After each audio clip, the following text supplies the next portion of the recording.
ನಮಸ್ತೆ ಮಿತ್ರರೇ.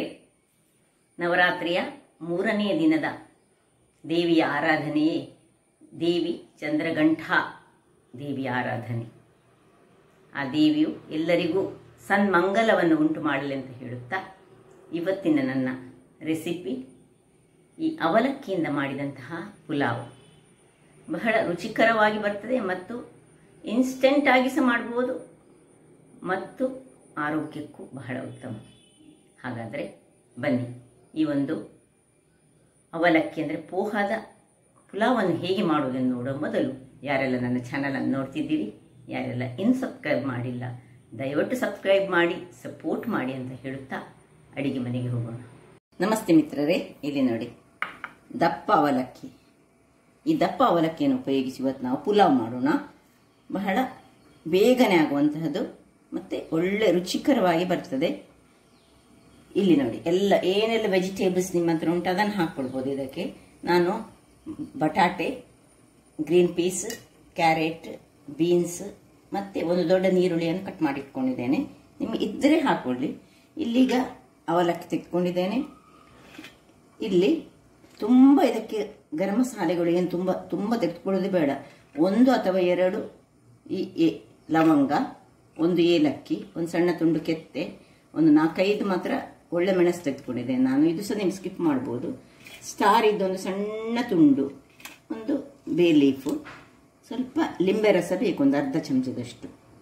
ಇನ್ನು ತುಪ್ಪ ಅಥವಾ ಎಣ್ಣೆ, 2 ಸಹ ತುಪ್ಪ ಎಣ್ಣೆ ಮಿಕ್ಸ್ ಮಾಡಿ ಸಾಕ್ತದೆ. ಮತ್ತು ಇದೊಂದು ಆಪ್ಷನಲ್. ಇದಕ್ಕೆ ನಾವೀಗ ಮೊದಲಿಗೆ ನಾವು ಸ್ವಲ್ಪ ಬಿಸಿ ನೀರು, ಇಲ್ಲಿ ಬಿಸಿ ನೀರು ರೆಡಿ ಮಾಡಿಕೊಂಡು ಇಟ್ಟಿದ್ದೇನೆ. ಬಿಸಿ ನೀರನ್ನು ಹಾಕ್ಕೊಳ್ತಿದ್ದೇನೆ. ಈ ಬಿಸಿ ನೀರು ಹಾಕಿ ಈ ಸೋಯಾ ಚಂಕ್ಸನ್ನು ನಾನು ಸ್ವಲ್ಪ ಅದರಲ್ಲಿ ಅದರಷ್ಟಕ್ಕೆ ಅದು ಬೇಯ್ತದಲ್ಲ, ಬಿಸಿ ನೀರಿನಲ್ಲಿ ಹಾಕಿದರೆ ಮತ್ತೆ ಹಿಂಡಿ ತೆಗಿಲಿಕ್ಕೆ ಉಂಟದು. ಇದನ್ನೀಗ ಪಕ್ಕಕ್ಕೆ ಇಟ್ಕೊಳ್ಳೋಣ ಮೊದಲಿಗೆ. ಇನ್ನು ಇಲ್ಲಿ ಈ ಒಂದು ಅವಲಕ್ಕಿಯನ್ನು ಒಂದು ಬೌಲಿಗೆ ಟ್ರಾನ್ಸ್ಫರ್ ಮಾಡಿ ನಾನು ಚೆನ್ನಾಗಿ ಸುರಿಗೆ ತೊಳೆದುಕೊಂಡು ತರ್ತೇನೆ. ನಾನು ತೊಳೆದುಕೊಂಡು ಮತ್ತೆ ಸ್ವಲ್ಪ ನೀರು ಹಾಕಿ ಇಡುವ.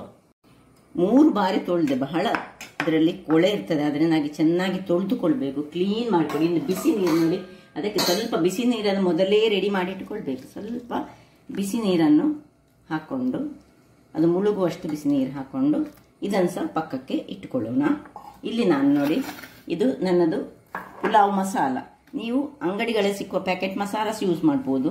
ಪುಲಾವ್ ಮಸಾಲದ ರೆಸಿಪಿ ಬೇಕಿದ್ರೆ ನೀವು ನನ್ನ ಚಾನಲಲ್ಲಿ ಹಾಕಿದರೆ ಗೊತ್ತಾಗ್ತದೆ. ನಾನು ಈ ಮಸಾಲವನ್ನು ತುಂಬ ಮಾಡಿಟ್ಟುಕೊಂಡು ಇದಕ್ಕೆ ಪುದೀನ, ಕೊತ್ತಂಬರಿ ಸೊಪ್ಪು ಎಲ್ಲ, ಈ ಗರಂ ಮಸಾಲೆಗಳು, ಈ ಒಂದು ಬೇ ಲೀಫ್ ಬಿಟ್ಟು, ಮತ್ತು ಕಸ್ಕಸ್, ಶುಂಠಿ, ಬೆಳ್ಳುಳ್ಳಿ ಮತ್ತು ಕಾಯಿ ಮೆಣಸು ಇಷ್ಟನ್ನು ಹಾಕಿ ಮಾಡಿದಂತಹ ಈ ಒಂದು ಮಸಾಲೆ.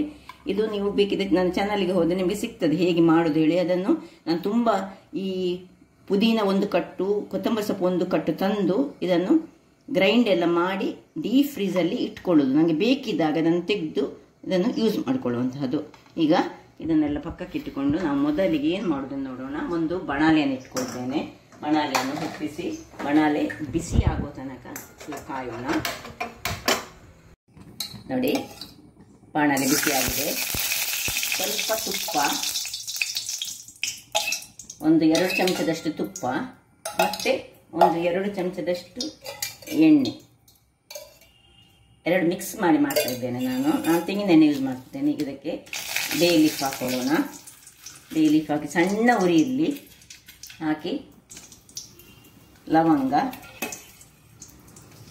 ಕೆತ್ತೆ, ಕಾಳುಮೆಣಸು ಮತ್ತು ಜಾಪತ್ರೆ ಏನುಂಟು ಅದೊಂದು ಸ್ವಲ್ಪ ಜಾವಿತ್ರಿ ಹಾಕೊಂಡಿದ್ದೇನೆ. ಅಥವಾ ನೀವು ನೋಡಿ ಇಂಥ ಒಂದು ಕಟ್ಟನ್ನು ಸಹ ಯೂಸ್ ಮಾಡ್ಕೊಳ್ಬೋದು. ಹೀಗೆ ಸಿಗ್ತದೆಲ್ಲ 10 ರೂಪೀಸಿಗೆ, ಅದನ್ನು ಸಹ ಯೂಸ್ ಮಾಡ್ಬೋದು. ಈಗ ಅದಕ್ಕೆ ನೀರುಳ್ಳಿಯನ್ನು ಹಾಕೊಳ್ಳೋಣ.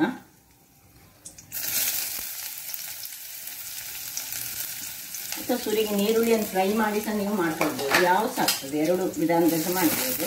ಆದರೆ ಉರಿಯಲ್ಲಿ ಸಣ್ಣದಿಟ್ಟುಕೊಂಡು ಈ ಕಡಿ ಮಸಾಲೆಗಳನ್ನು, ಹೀಗೆ ಮಸಾಲ ಪದಾರ್ಥಗಳನ್ನು ಹಾಕುವಾಗ ಗರಂ ಮಸಾಲೆಗಳನ್ನು ಸ್ವಲ್ಪ ಉರಿ ಸಣ್ಣದಿರಬೇಕು, ಇಲ್ಲದೆ ಅದು ಕರಟಿ ಹೋಗೋ ಚಾನ್ಸ್ ಇರ್ತದೆ. ಈಗ ಇದನ್ನು ಒಳ್ಳೆ ಆನಿಯನ್ ಚೆನ್ನಾಗಿ ಒಂದು ಬ್ರೌನ್ ಕಲರ್ ಬರುವವರೆಗೆ ಇದನ್ನು ಹುರಿಯೋಣ. ಇಲ್ಲಿ ನೋಡಿ, ಇದಿಷ್ಟು ಸ್ವಲ್ಪ ಬ್ರೌನ್ ಆಗುವಾಗ ಇದು ಆಪ್ಷನಲ್. ಇದು ಸಹ ಗೇರು ಬೀಜ ದ್ರಾಕ್ಷಿ ಇದ್ದರೆ ಹಾಕೊಳ್ಳಿ. ಸ್ವಲ್ಪ ಫ್ರೈ ಆಗ್ತದೆ, ಸ್ವಲ್ಪ ಫ್ರೈ ಮಾಡ್ಕೊಳ್ಳೋಣ.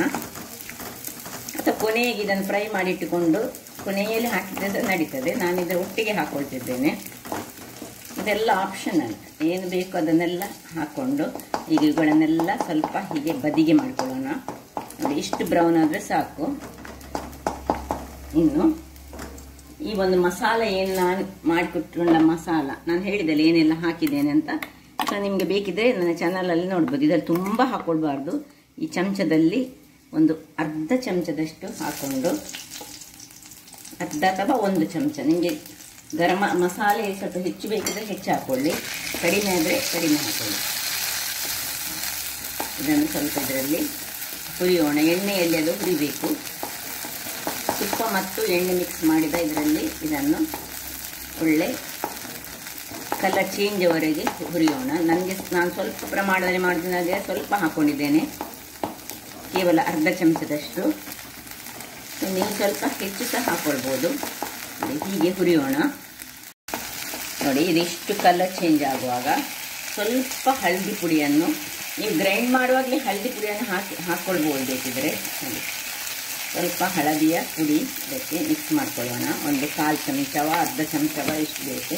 ಮತ್ತು ಇದರಲ್ಲಿ ಮೆಣಸನ್ನು ಹಾಕಿ ಮಾಡಿದ್ದೇನೆ ನಾನು. ಈ ಮಸಾಲೆ ಮಾಡುವಾಗಲೇ ಅದರೊಟ್ಟಿಗೆ 3-4 ಮೆಣಸನ್ನು ಸೇರಿಸ್ಕೊಂಡಿದ್ದೇನೆ. ಈಗ 1 ಮೆಣಸನ್ನು ನಾನು ಕಾಯಿ ಮೆಣಸನ್ನು ಇದರೊಟ್ಟಿಗೆ ಸೇರಿಸ್ಕೊಳ್ತೇವೆ.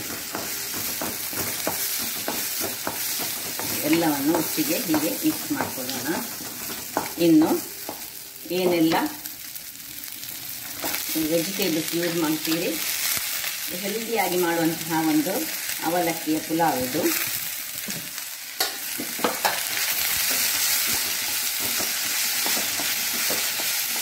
ಇದರಲ್ಲಿ ಒಳ್ಳೆ ಫ್ರೈ ಆಗಲಿದ್ದು ಮೊದಲು ನಾನು ಫ್ರೈ ಮಾಡ್ತೇವೆ.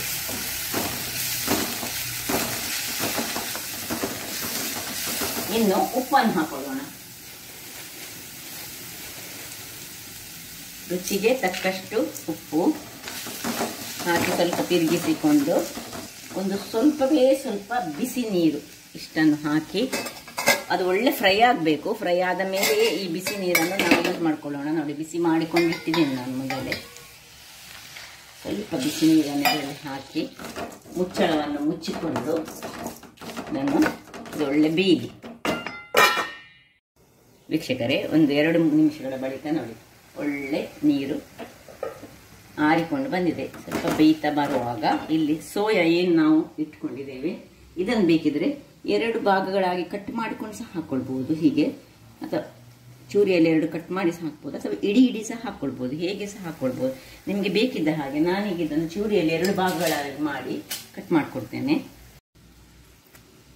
2 ಅಥವಾ 4 ಎಷ್ಟು ಸಾಕ್ತದೆ ಭಾಗಗಳಾಗಿ ಮಾಡಿ. ಮಾತ್ರ ಇದನ್ನು ಹಾಕುವಾಗ ಒಳ್ಳೆ ಹಿಂಡಿಕೊಂಡು, ಇದನ್ನು ನೀರು ಬಿಡೋದು ಬೇಡ, ಆ ರೀತಿಯಲ್ಲಿ ನೋಡಿ ಹೀಗೆ ಕಟ್ ಮಾಡಿಕೊಂಡೆ. ಮತ್ತೆ ಒಳ್ಳೆ ನೀರನ್ನು ಹಿಂಡಿಕೊಂಡು, ಸ್ವಲ್ಪ ಸಹ ನೀರು ಇರಬಾರ್ದು, ಹಾಕೊಳ್ಳೋಣ. ಇದು ಒಳ್ಳೆ ಟೇಸ್ಟನ್ನು ಕೊಡ್ತದೆ. ಸ್ವಲ್ಪ ಹೊತ್ತು ಇದನ್ನು ಹಾಕಿದ ಮೇಲೆ ಪುನೊಮ್ಮೆ ಮುಚ್ಚಳವನ್ನು ಮುಚ್ಚಿಕೊಂಡು 1-2 ನಿಮಿಷಗಳ ಕಾಲ ಅದರ ಮಸಾಲೆ ಎಲ್ಲ ಆ ಸೋಯಾವನ್ನು ಎಳೆದುಕೊಳ್ಳಿಕ್ಕೆ ಬಿಡೋಣ. ವೀಕ್ಷಕರೇ, 1 ನಿಮಿಷಗಳ ಬಳಿಕ ನಾವು ಸೋಯಾ ಸಹ ಅದರಲ್ಲಿ ಚೆನ್ನಾಗಿ ಮಿಕ್ಸ್ ಆಗಿದೆ. ಇನ್ನು 1 ಚಮಚದಷ್ಟು ಸಕ್ಕರೆಯನ್ನು ಹಾಕ್ಕೊಳ್ತಿದ್ದೇನೆ. ಮತ್ತು ಸ್ವಲ್ಪ ಲಿಂಬೆ ಹುಳಿಯ ನೀರು, ಅರ್ಧ ಚಮಚವ 1 ಚಮಚವ, ನೀವು ಎಷ್ಟು ಪ್ರಮಾಣ ಮಾಡ್ತೀರಿ ಅದರ ಪ್ರಕಾರ. ನನ್ನ ಪ್ರಮಾಣಕ್ಕೆ 1 ಅರ್ಧ ಚಮಚದಷ್ಟು ಲಿಂಬೆಯ ನೀರು ಸಾಕು. ಹಾಕ್ಕೊಂಡು ಸ್ವಲ್ಪ ತಿರುಗಿಸಿಕೊಂಡು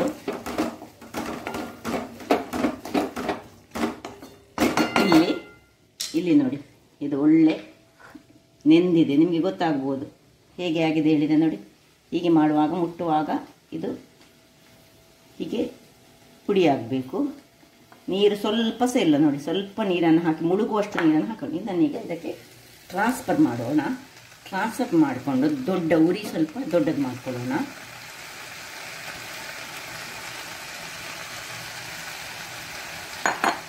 ಇನ್ನು ಇದನ್ನು ಚೆನ್ನಾಗಿ ಮಿಕ್ಸ್ ಮಾಡ್ಕೊಳ್ಳೋಣ.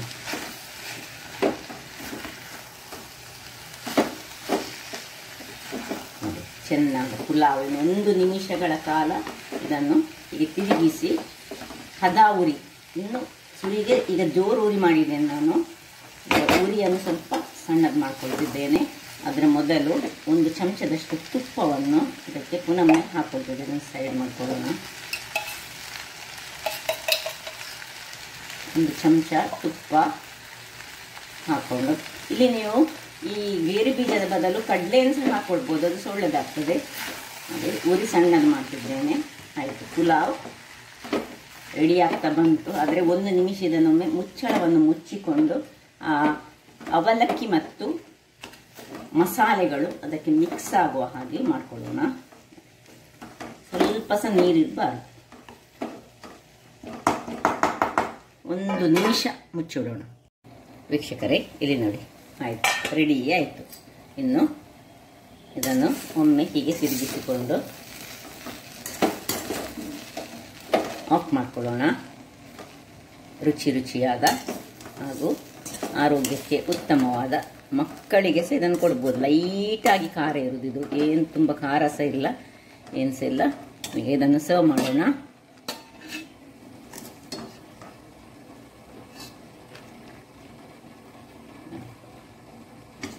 ಅದಕ್ಕೆ ಈ ಸೋಯಾ ಚಂಕ್ಸ್ ಎಲ್ಲ ಹಾಕಿ ಸ್ವಲ್ಪ ಹೆಚ್ಚು ದ್ರಾಕ್ಷಿ ಅಥವಾ ಗೇರು ಬೀಜ ಎಲ್ಲ ಹಾಕಿದರೆ ಬಹಳ ಚೆನ್ನಾಗಿ ಬರ್ತದೆ. ಸೊ ನೋಡಿದ್ರಲ್ಲ ವೀಕ್ಷಕರೇ, ಒಂದು ಸುಲಭ ವಿಧಾನದಲ್ಲಿ ನಮ್ಮ ಹತ್ರ ಒಂದು ಮಸಾಲೆ ಇದ್ದರೆ ಸಾಕು. ಮಸಾಲೆಯನ್ನು ನಾವು ಡೀಪ್ ಫ್ರೀಜಲ್ಲಿ ಮಾಡಿಟ್ರೆ ಯಾವುದೇ ವೆಜ್ ಆಗಲಿ ಅಥವಾ ನಾನ್ ವೆಜ್ಜಿಗೆ ಆಗಲಿ ಅದನ್ನು ಸಹ ಯೂಸ್ ಮಾಡ್ಕೊಳ್ಬೋದು. ಅದರಲ್ಲಿ ಪುದೀನ ಮತ್ತು ಶುಂಠಿ ಬೆಳ್ಳುಳ್ಳಿ ಎಲ್ಲ ಹಾಕಿದರೆ ಅದರದ್ದು ಲಿಂಕ್ ಬೇಕಿದ್ರೆ ನಾನು ಲಿಂಕ್ ಹಾಕ್ತೇನೆ, ಅಥವಾ ನೀವು ನನ್ನ ಚಾನಲಿಗೆ ಹೋದರೆ ನಿಮಗೆ ಗೊತ್ತಾಗ್ತದೆ ಯಾವ ಟೈಪಲ್ಲಿ ಆ ಮಸಾಲೆವನ್ನು ಮಾಡ್ಕೊಳ್ಬೋದು ಹೇಳಿ. ಹಾಗಾದರೆ ನನ್ನ ಈ ಕುಕಿಂಗ್ ಚಾನಲ್ ನಿಮಗೆ ಇಷ್ಟ ಆದರೆ ಬೋಳೂರು ಸುವರ್ಣ ಚಾನಲನ್ನು ಲೈಕ್ ಮಾಡಿ, ಶೇರ್ ಮಾಡಿ ಹಾಗೂ ಸಬ್ಸ್ಕ್ರೈಬ್ ಮಾಡಿ, ಹಾಗೂ ನನ್ನ ಇನ್ಸ್ಟಾಗ್ರಾಮ್ ಪೇಜನ್ನು ಫಾಲೋ ಮಾಡಿ. ಧನ್ಯವಾದಗಳು.